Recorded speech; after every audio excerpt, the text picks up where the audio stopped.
Namaskar. We will now be continuing with our second lecture on the second module of this course on sales management. This particular lecture is lecture 7 and we will be continuing with the previous topic, which is determining sales related marketing policies. In this particular lecture, we should be continuing with the marketing mix policies. In the previous lecture, we have spoken about the basics of sales related marketing policies, and we have also discussed the product and distribution related policies. In this particular lecture, we will be speaking about price related policies. So, let us first begin with the basics of sales related marketing policies, and I will just give you a brief introduction or in fact a quick recap of what we did in the previous session where we spoke about how important sales related policies are for a salesperson and for the sales executive. While these policies are formulated by the top management, the performance of the sales executives and the sales team actually depends upon these policies, and the manner in which or the success of a salesperson and the sales team depends immensely on the policies which are initiated by the middle and the top management. While the sales team or the sales executive do not play a role in the planning or in the policy or setting up of policies with respect to the marketing mix, their performance is affected, and they do play a very minor role when, if and when the middle and the top management does seek advice or does seek opinion from them. Maybe it is customer feedback, or whether it is customer reaction, or whether there is the middle management or the top management seeks information related to the market conditions or the competitors or the customer reactions or customer suggestions. So, these are things which are this kind of information is collected by the sales team and further transferred to or communicated to the middle management or the top management who formulate these policies. The implementation of the policies is the job of the sales team, and whatever these policies are with respect to the 4 P's, the performance of the sales team and the achievement of the targets and the performance of at the sales office depends immensely on these policies. So, in the we have discussed in the previous lecture that salespersons should get knowledge about the selling and the sales related policies, because it builds confidence in them, and when they are confident about what they are saying and speaking and the manner in which they are communicating with the customers, whether existing or actual, also instills a feeling of confidence in the buyer, and the buyer feels that yes, I am being taken care of. The salesperson is somebody who knows business, who knows things, and I can rely upon him for advice. And in case I do buy a product or a service, I can be convinced that I am doing the right thing, and I can be assured of service in future. So, salespeople must actually have knowledge about their organization. They must have knowledge about the market share, the size of operations of the organization, the kind of products that the organization manufactures and sells. Also, they must have idea about the different kinds of products manufactured, the big clients that the company has, and they should have information about the entire marketing mix, be it the product, the price, the place, or the promotion. So, that would help the salespeople, and that is why the salespeople should have an idea even about the marketing mix policies. So, we will now talk about the pricing policies. Now, pricing policies are related to determining how much and in what way a company would charge from the customers. Majority of the decisions which are taken with respect to purchase decisions are always taken keeping the price in mind. Many of us buy products and services keeping the cost factor in mind. In the case of B2C, we are often driven by deals and discounts and prices. In the case of B2B scenario, it is the quality which matters, but it is also price which matters, and very often companies ask for bids, and the bid goes in favor of those who have quoted the least in terms of pricing. So, pricing definitely has a big role to play in determining whether a customer will favor a particular brand or it would favor another brand, and the policies here basically relate to determining how much and in what way a company should charge from its competitors, so that they can gain a competitive edge in the market, keeping in mind the price factor. The prices are such that they give profits, they earn profits for the company, but they also are low enough to to attract people towards them and not towards the competitor. So we will speak about pricing on relative to competition, relative to costs, also policy on uniformity of pricing to different buyers, and on list pricing. So let us start with the first, which is relative to competitor. Here again, the sales executive's roles in the pricing policy is optional, but as I said, their role as regards implementing is undeniable.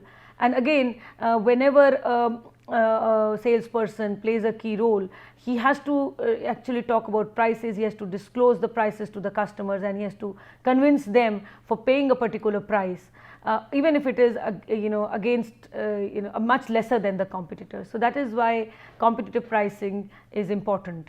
The sales executive, as I said, will not have a role again in determining the right price for the company or in setting the price, but they definitely have a major role in implementing the pricing policy.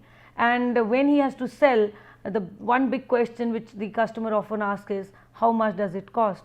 What do I have to pay?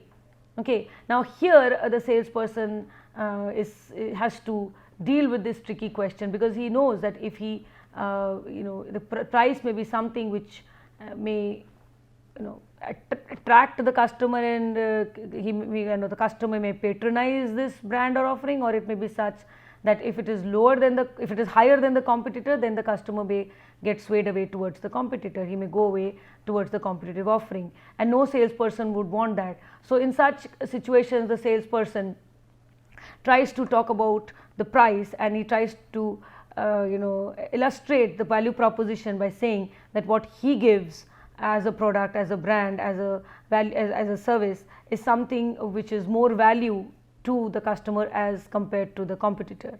And then he has to prepare a presentation accordingly, and he has to convince him that what he is charging is the right price and why the customer should be actually paying that price.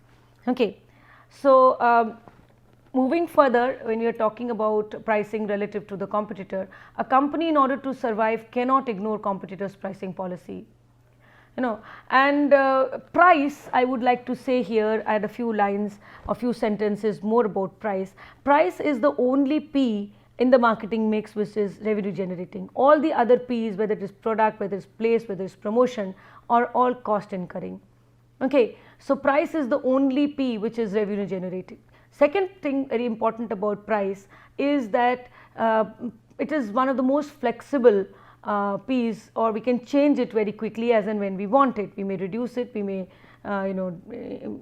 increase it, we may decrease it, we may increase it, we may change it, and it is something which is very flexible, unlike other P's, but it is also very volatile, because it brings in for a lot of changes, a lot of reactions with respect to the various stakeholders. Any price change, whether a price cut or a price rise, will bring on a series of reactions from different stakeholders, be it competitors, be it customers, be it the dealers, the distributors, be it the vendors. So pricing decisions are one of the most crucial decisions that a company actually faces.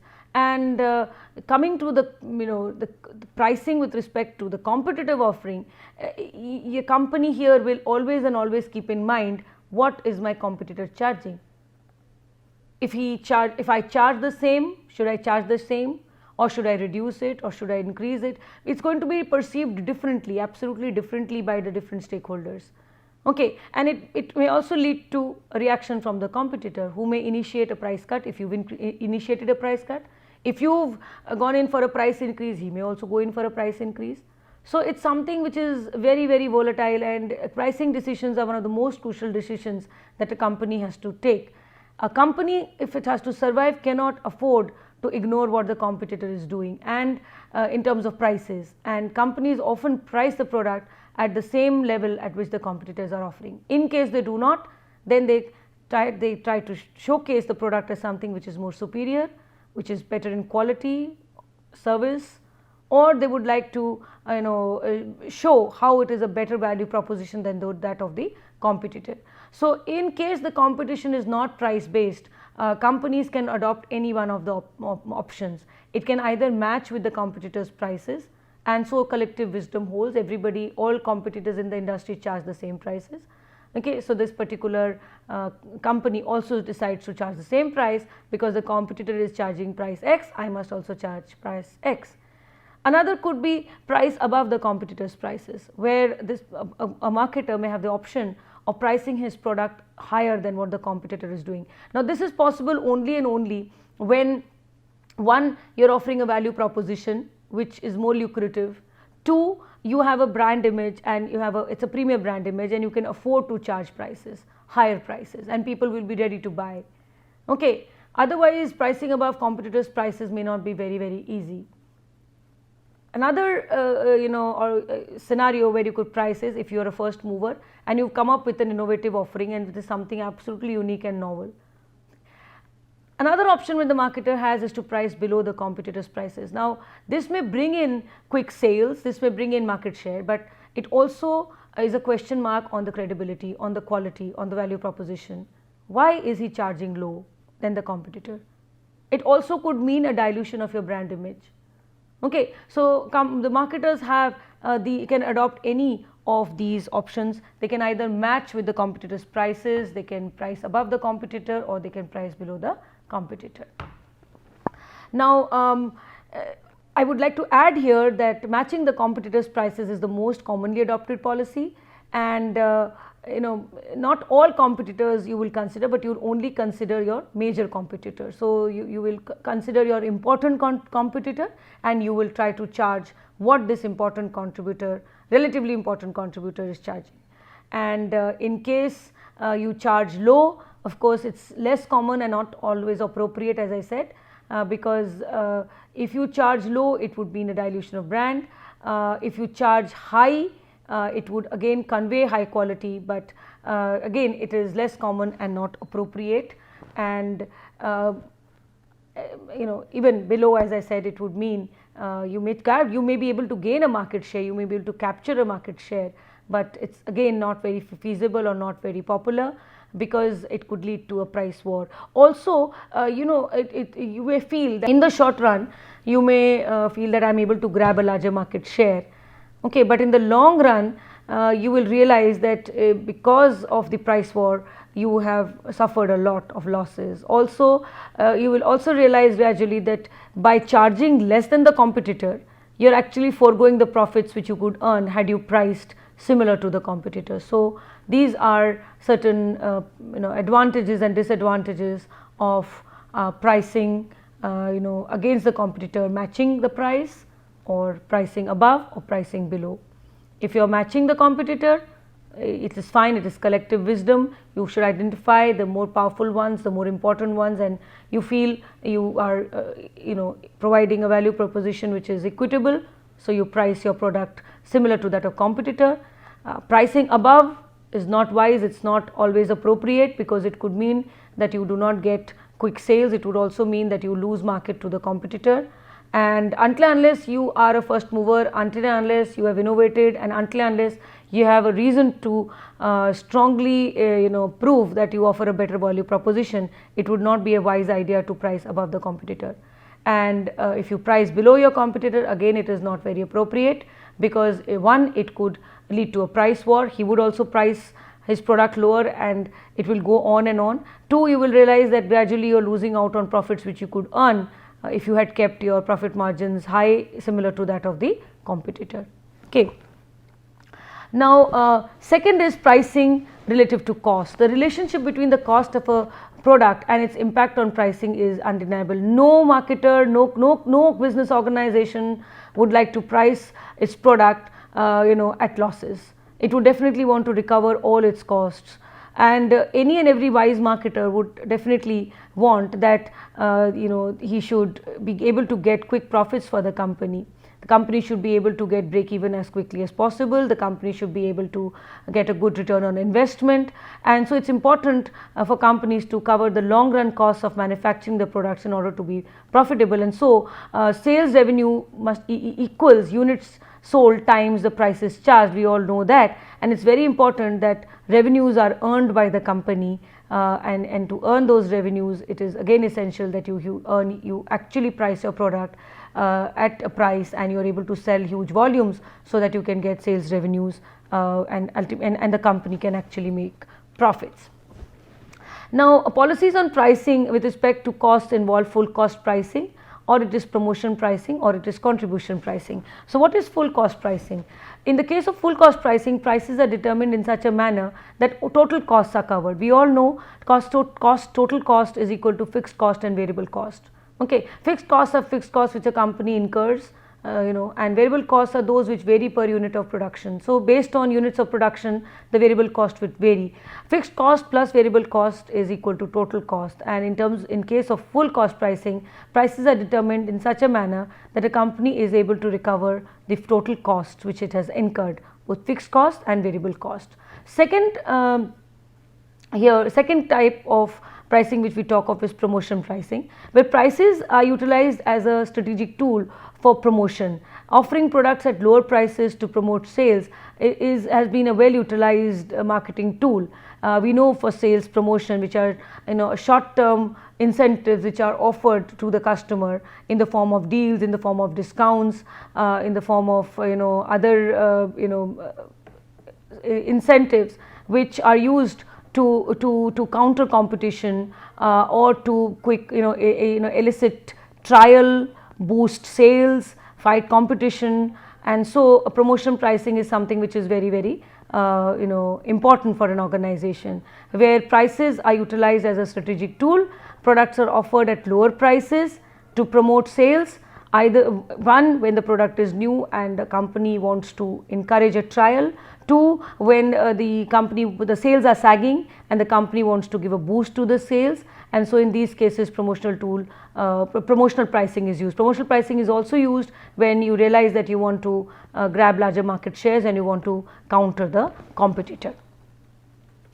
Contribution pricing. Now, pricing is done at any level above incremental level costs. Incremental level costs are those costs which get affected when level or nature of activity changes. So, for example, manufacturing 10,000 units or 1,000 units will definitely affect the incremental cost. So, based on the incremental cost, pricing is done at any level above the incremental cost, and we call this contribution pricing. All of these, whether it is the competition, whether it is full cost pricing, or whether it is contributory pricing, or whether it is promotion pricing, they all have an impact on the very fact that whether a sale would happen or would not happen, keeping in mind the manner in which the price is presented to the potential or to the prospective client. Now we come to the next, which is policies with respect to uniformity of prices to different buyers. Now, when it comes to charging different buyers or different segments, the company has the option of either choosing one price policy or a variable price policy. Under one price policy, all buyers are quoted the same price. So, irrespective of the segment, irrespective of the fact that whether it is a B2B or a B2C scenario, whether it is segments with respect to age or gender or income levels or any of those, the people are charged the same, they are quoted the same price. Under variable price policy, the prices which are charged from the customer are based upon individual bargaining and negotiation. So, different buyers and different segments may be charged differently, and they would pay differently to the seller. Now, some kind of variable pricing is acceptable, is regarded as acceptable, but sometimes it is taken as discrimination. So, when we talk of pricing and pricing which is not the same, and it's not one price but a variable price, we also discuss something which is called price discrimination. Now, price discrimination happens when the seller is going to charge differently from different buyers or from different segments. So, he may charge higher or lower depending upon several things. One, it could be because of the nature of the segment, B2B, B2C, age effects, gender, or socioeconomic classes. Or so this is one. Another kind of discrimination may occur when the seller charges based higher or lower based on urgency or immediacy of requirement or need fulfillment. And another case would be when people buy in, want to pay in have longer payment terms, or want to buy in bulk, or have certain specific requirements. So in certain cases, a company may go in for a variable price policy where it may charge different from different buyers or different segments. Now, what are the advantages of a one price policy? Salespeople spend less time in negotiation. The prices are already fixed, and whatever is quoted as a price is charged. There is no there is no question of a bargaining or of a negotiation, and so he does not it does not lead to an embarrassing situation for him to reduce prices. There is no risk for bad mouthing of the company also over differential pricing in case the customers have access to each other, because they know that there is nothing called differential pricing. It is all one price which is charged from everybody. But with respect to variable pricing, it is more applicable in B2B scenario where products are sold in large volumes. And but even otherwise, when it is done as I said, in certain cases the discrimination is regarded as something which is acceptable, which is fair, but in others it may be treated as something which is unfair and unjust on the part of the marketer. Now, policies on list pricing. Now, list pricing again helps control intermediaries, resale pricing, and aims at striking a parity in prices. The most common form of list pricing is selling on the basis of price printed on the package. So, you have the MRP listed there, and the buyer pays what is listed. It is more apt to use list pricing when marketers utilize an exclusive or a selective distribution channel, because there in those cases there is no way where the buyer would want to negotiate further. Okay, but in the case of intensive distribution channels, the buyer may want to bargain or want to negotiate. So, list price is used when marketers utilize an exclusive or a selective distribution channel. Trade discounts and quantity discounts. Now, companies also have policies on discounts. Trade discounts are those which are offered to wholesalers and retailers. The amount of discount offered to them will vary with respect to the product or with respect to importance that the retailer or wholesaler has with the company and with the marketer. So, the more important, the more significant he is, the better he is in his work, the higher potential he has, the better he is with interpersonal relationships with the company. So, he stands to gain higher in those cases. So, here the amount of discount which is offered will depend upon one, the potential that the wholesaler or the retailer has, the kind of sales that he gives to the company, two, his interpersonal skills, interpersonal relationships with the company and with the salespeople, three, the reputation of and the popularity of the wholesaler or the retailer in the market with the customers. So, in those cases trade discounts which are offered are higher. On the contrary, in case where wholesalers and retailers are do not have high potentials or not very fruitful for the company, in those cases those discounts will be lower. Discounts are also offered when products are purchased in bulk. Now, quantity discounts help marketers in promoting sales, and when people buy in bulk, the companies offer them quantity discounts. Now, the next we come to is geographical pricing. So, pricing can also be varied keeping in mind the geographical location or the location, how far is it from the manufacturing unit, what would be travel and transportation charges, what would be logistic charges, how far or how long will it take to travel. So, keeping all these things in mind, the prices are adapted with the geography in aspect. So, prices vary depending upon who is also prices are also depend upon who is paying the freight charges. The farthest to the customer, the higher are the freight charges, it's again we have alternatives in charging freights. We have free on board, where the customer pays the freight, the buyer adds the freight to the factory price. We have something called the delivered pricing, where the marketer pays the freight but includes them in the price quotations. So it is more apt when freight charges account for only a part of the product's price. And the freight absorption is when there is a compromise between the freight on board and the delivered prices. So if the free on board or the is FOB pricing, where the customer pays the freight and the buyer adds freight to the factory price. Delivered pricing is when the marketer pays the freight and he includes it in the price quotation. It is very useful when the freight charges are very small and only a part of the product price. And freight absorption is when it is a compromise between the free on board or the FOB and the delivered pricing. Price leadership is again an important issue. Price leaders are those who are followed by other players in the market with respect to implementing price changes. So there may be a company which is always in the lead to initiate price cuts or to initiate price increases, and price leaders are usually the biggest players in the market, and the others follow them then. So they have to the others who are following them quickly have to adapt.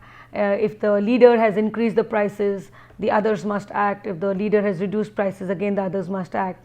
So the price leaders, they determine the pricing patterns, and price followers are the one who initiate price changes by following the leaders. So the actual price changes are done by the market leaders, the bigger players in the market, and the market followers are the ones who initiate the price changes by following what the leader is doing.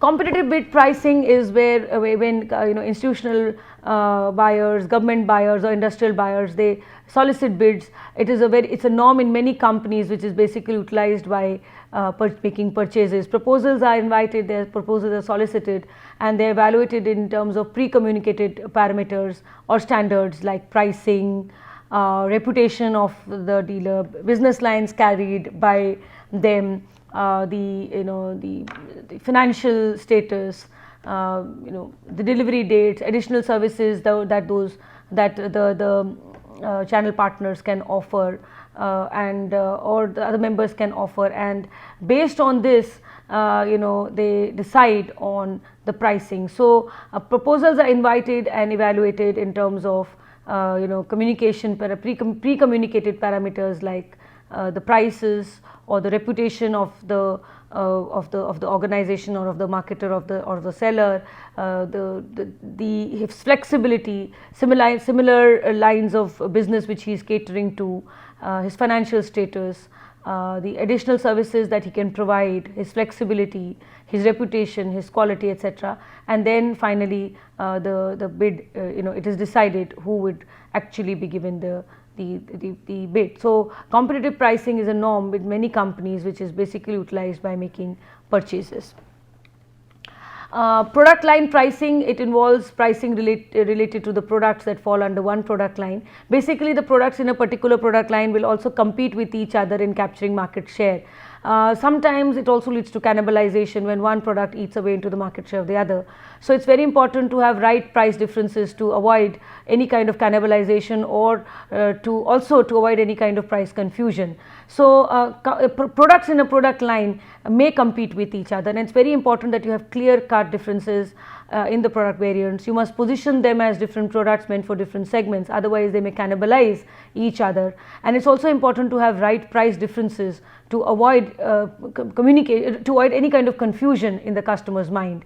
Some prices, some products may be priced very high, some products may be priced with the midpoint, some products may be priced at the lower points, so that depending upon the target market for which they are meant, so that the products in the product line do not compete with each other.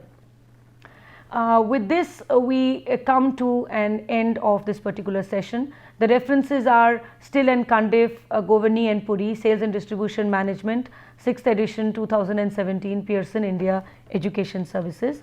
This brings us to an end of the second lecture on the second module of the course. Thank you.